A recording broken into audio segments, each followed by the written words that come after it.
In Season 1, Episode 7 of The Penguin, we explore Oz's troubled past and his struggle for power in the present. Flashbacks show his childhood resentment toward his brothers and his difficult relationship with his mother, Frances. The episode highlights themes of betrayal, revenge, and the heavy price of seeking power in Gotham. What are you talking about? He just gave us $50. Look, I'm telling you, he ain't a good guy. You ever wonder where he gets all that money? I don't have to. He's a gangster. Oswald, who lives with his mother and his brothers, Jack and Benny. Oz's strained relationship with his family, particularly his resentment toward his brothers, forms the foundation for his future character. As a child with a disability, Oz feels overlooked, especially in a family where his mother's attention is largely directed toward his more able siblings. When they encounter Rex Calabrese, a notorious criminal who hands them $50, it plants a seed in Oz's mind about the power that comes with influence, something he feels deprived of within his own family. The event that defines Oz's bitterness and cruelty comes when the three boys explore an abandoned underground railway. When Jack and Benny hide in an overflow tunnel, Oz sees a chance to exact revenge on his brothers for his years of feeling isolated and belittled. Instead of joining them, he locks them in, leaving them helpless.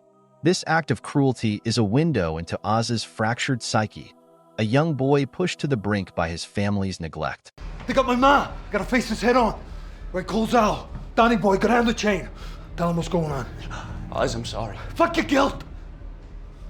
Just get me an army kid. In the present day, Oz finds himself in an equally precarious position, with powerful figures closing in on him from all sides. After discovering Vic unconscious and Frances missing, Oz quickly learns that Sofia Falcone has kidnapped his mother as leverage. This is a direct assault on Oz's sense of control, challenging the power he has fought so hard to build. Sophia's alliance with Moroni only amplifies the threat against him, turning his once stable empire into a battleground. When Moroni captures Oz, their confrontation becomes symbolic of the larger struggle for dominance within Gotham's criminal underworld. Moroni's taunts and brutal assault highlight the physical power imbalance between the two, emphasizing that, for all his cunning, Oz is still vulnerable. Whatever woman you become, you deserve much better than what this family could have offered.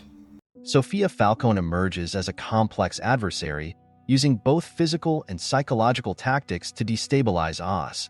By kidnapping Frances, Sophia aims to attack Oz's deepest vulnerability. While Frances may have neglected Oz in his youth, she remains his only emotional tie, and Sophia's manipulation of this bond is a calculated move. The tension between Sophia's ambitions and her moral compass becomes evident when she visits Gia, a traumatized orphan and witness to her family's murder. Sophia's interaction with Gia is layered. She tries to reassure Gia that her family were bad people who deserved their fate, justifying her violent rise to power. But Gia's self-harm and confusion deeply affect Sophia, triggering a rare moment of self-reflection. This scene illustrates how Sophia is not immune to the emotional toll of her actions, hinting at an internal struggle between her ruthless drive and a fading sense of conscience. Rush, her assistant, represents the darker influence in her life, pushing her to continue with her revenge even as she questions its cost. This moral tug-of-war gives Sophia depth, showing her as a character who might be haunted by the very empire she's building. Sal, look at me. Look at me. I beat you, Sal. You hear me? I beat you. I win.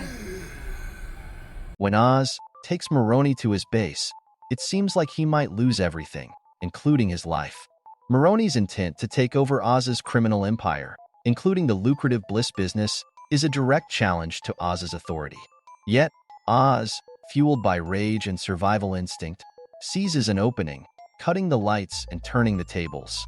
Their ensuing brawl is primal and chaotic, a stark reminder that beneath their calculated strategies, these men are still animals fighting for survival. However, when Moroni collapses from a heart attack, Oz's frustration is palpable. He was denied the satisfaction of killing his rival. This frustration speaks to Oz's need for control. Moroni's death was random, robbing Oz of the closure he craves. This moment illustrates how revenge and power, despite their allure, often leave those who seek them feeling unfulfilled. Your mother is a very interesting woman, Oz. I know what my mother is. She helped me realize a few things. I keep trying on all these different faces, but none of them feel quite right. Oz thinks he's regained some measure of control, but Sophia, ultimately persuaded by Rush, sends Oz a final devastating message. Her gift, a van supposedly containing Francis's body, is actually packed with explosives.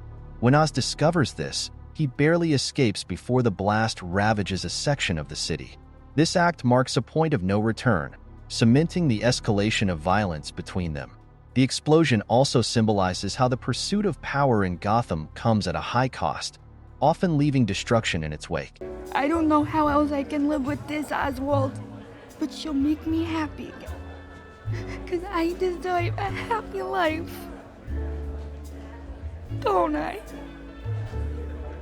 Don't I, Oswald? Tell me.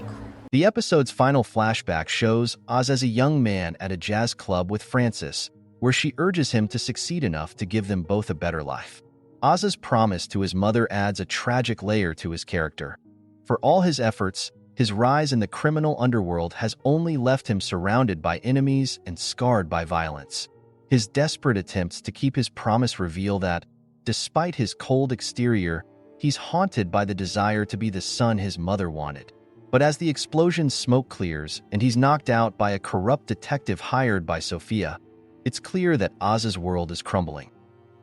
This episode skillfully weaves together Oz's past and present, highlighting the brutal reality of Gotham's criminal underworld. Oz's childhood experiences highlight the emotional isolation that fuels his relentless quest for power. His neglect and resentment as a child manifest in a twisted need to control others, believing that dominance will fill the void left by his past. Sophia's own path is similarly tragic, as her ambition slowly erodes her conscience. Her inner conflict suggests that she may eventually face the same isolation Oz feels, realizing too late the personal cost of power. Both Oz and Sophia are consumed by revenge, each caught in a cycle that leaves them increasingly alienated from the few emotional connections they have left. For Oz, the flashbacks to his mother's hopes for a better life serve as a reminder of his broken promise, casting his criminal empire in a bitter light. The episode suggests that Gotham's darkness is a trap, capturing those who seek power and leaving them haunted by their past. In the end, The Penguin is not just a story of rivalries and crime. It's a portrait of Gotham's corrosive influence, where love turns to resentment, ambition leads to destruction, and revenge leaves only emptiness in its wake. Make sure to like and subscribe if you enjoyed this video, and I will see you in the next one.